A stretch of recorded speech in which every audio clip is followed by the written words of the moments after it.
Good evening and welcome to the news roundup for Wednesday the 2nd of October. Before we get into the news, please remember to like this video, share your views in the comments, and share the video with your family and friends. Reach them! Always make sure the message reach them! Now for the news in detail.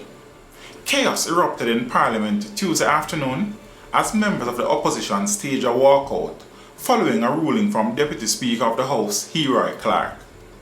The dramatic turn of events occurred after Clark blocked opposition leader Mark Golding's attempt to table a motion against Prime Minister Andrew Holness concerning his statutory declarations. Citing a breach of standing orders, the Deputy Speaker ruled that the matter was sub judice, meaning it was known before the courts. This sparked an uproar. No confidence motion in Gordon House, in the House of Representatives.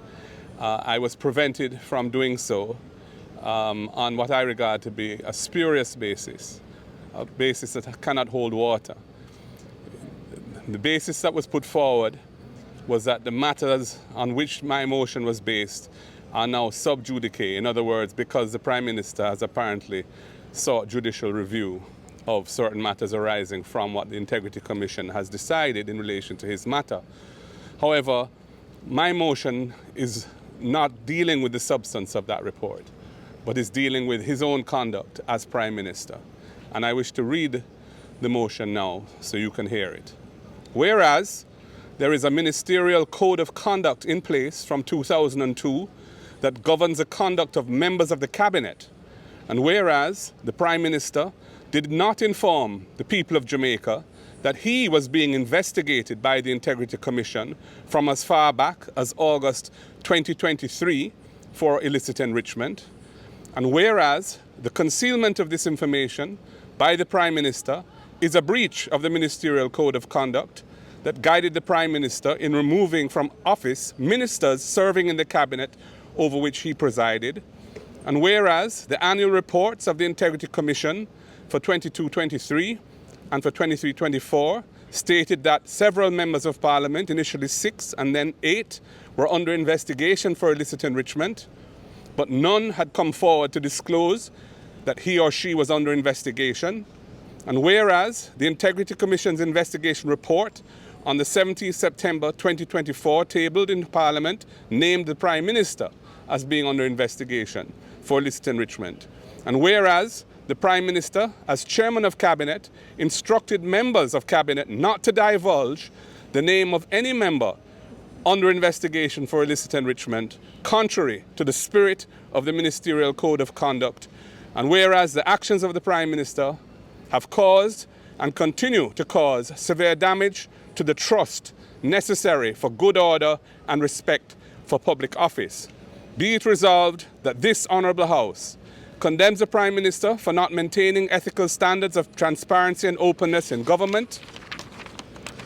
Secondly, censures the Prime Minister for his acts of covering up and concealment of the names, including his own, of those members of the Cabinet and or Parliament of which he was and may still be aware, but has kept them in positions of influence in the Cabinet with the effect of further undermining public trust in the institutions of government, and declares that the actions of the Prime Minister have severely undermined his credibility and trustworthiness, and that he no longer enjoys the confidence of this House.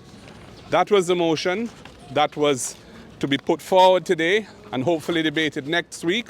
We did not want it debated the same day that it was tabled. The Prime Minister is not here in Jamaica. That would not be right or proper. However, we were not allowed to proceed with the tabling of the motion because the Speaker herself had removed herself because the matter affected her husband, and the Deputy Speaker ruled that the motion was improperly brought in breach of the standing orders, relying on the sub judice rule, and so the motion will not go forward. And we think that that is an abuse of the rules of Parliament. As the night of terror unfolded at the Instagram lounge in New Roads, Westmoreland on Monday, it left a trail of bloodshed that has devastated the small community. Among the 4 killed was Anthony Rocky Lawrence, a mentally ill man who, according to his grieving family, was simply in the wrong place at the wrong time. Reports are that the 54-year-old Lawrence suffered from schizophrenia for many years. Lawrence was born in Kingston but migrated to Westmoreland as a young boy.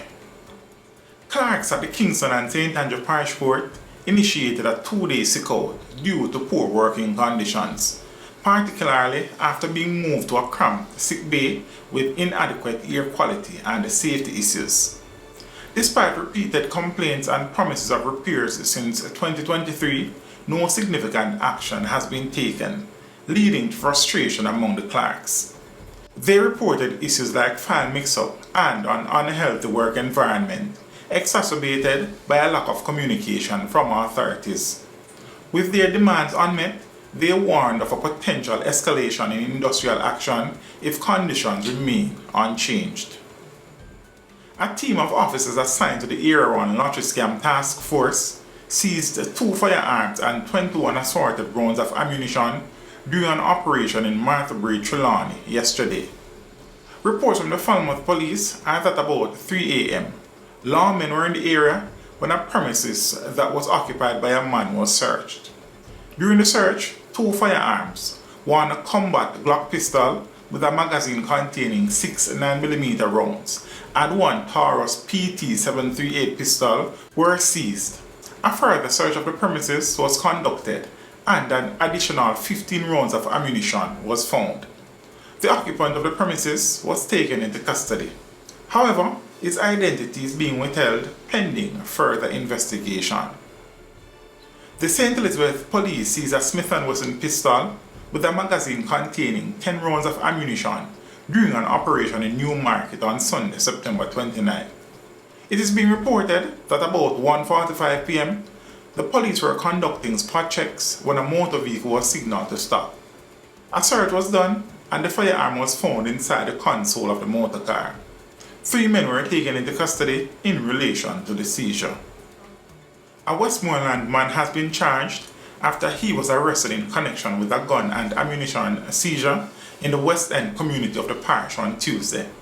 He is 36-year-old Jeff Morris of West End, Nickel. He has been charged with possession of a prohibited weapon and unauthorized possession of ammunition. The police say about 5:30 a.m. they carried out an operation during which a 9mm pistol along with 10 rounds were seized. Morris was arrested and subsequently charged. A family is searching for answers after their 47-year-old relative Rahman Dobson was found murdered in his bed in Jacksontown, Trelawny last Thursday morning. According to family members, Dobson, a farmer and a chef, had made plans to meet with friends on the day he was killed. When he failed to show, his friends visited his home and made the gruesome discovery. They found him in his bed, 3 bullets. He got one to his eye and one to his shoulder, one sibling related. Head of the Trelawny Police Division, Superintendent Winston Milton, said that detectives are still doing their investigations. He said while they have not yet uncovered any suspects, a person of interest has been identified. He, however, refrained from disclosing the individual's identity given the stage of the investigation. In business, registered Jamaican taxpayers who earn $3 million or less can now apply for a one-off reverse income tax credit payment of $20,000. The reverse income tax credit regime was launched by the Finance Ministry this morning. The qualifying tax year is 2023. Some 580,000 self-employed and PAYE residents are expected to benefit from the $11.4 billion program. They can apply online via Tax Administration Jamaica website. The deadline for applications is the 2nd of January 2025. Payouts to successful applicants are expected to be made through remittance agencies and local banks before the 31st of March next year. Speaking at this morning's launch, Finance Minister Dr. Nigel Clark stated that the regime shows the government cares about hard-working, tax-paying Jamaicans. He said the fruits of macroeconomic stability belong to all Jamaicans. In sports, Jamaica Football Federation General Secretary Dennis Strong reports significant improvements in financial management aiming to eliminate a $90 million deficit by year end. The deficit, previously over $400 million, has been reduced through better budgeting practices and funding from FIFA and a sponsorship deal with Adidas. Despite progress, challenges remain, including a substantial payables bill and cash flow issues. Chung acknowledges the team's effort and highlights ongoing audits and anticipated FIFA feedback as positive steps towards stability. And on the entertainment scene, Buju Banton will return to Canada on October 13 for his first show in over 15 years, performing at the Scotiabank Arena in Toronto. This follows US performances, including sold-out shows in New York. Currently preparing for an intimate concert on January 4, 2025 in St. Anne, Banton will also continue his Overcomer tour, with rescheduled stops in Boston, Philadelphia, Houston and other cities in 2025. And that is it for your news roundup for today. We would appreciate you liking this video, leaving a comment and sharing the video with your family and friends. Have a good evening and see you next time.